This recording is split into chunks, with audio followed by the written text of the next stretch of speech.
সূর্যমুখী ফুল চাষ এখন বাংলাদেশে অনেক জনপ্রিয় হচ্ছে।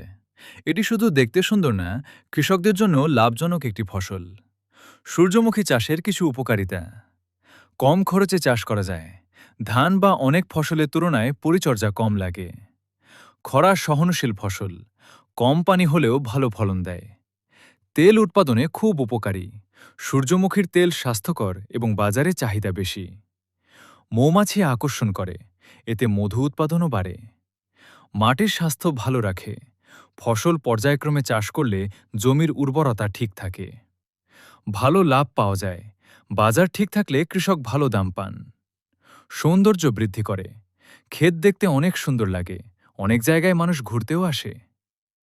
চাষের জন্য সাধারণত দোআঁশ বা বেলে দোআঁশ মাটি, ভালো রোদ বেশি লাগে, পানি যেন জমে না থাকে।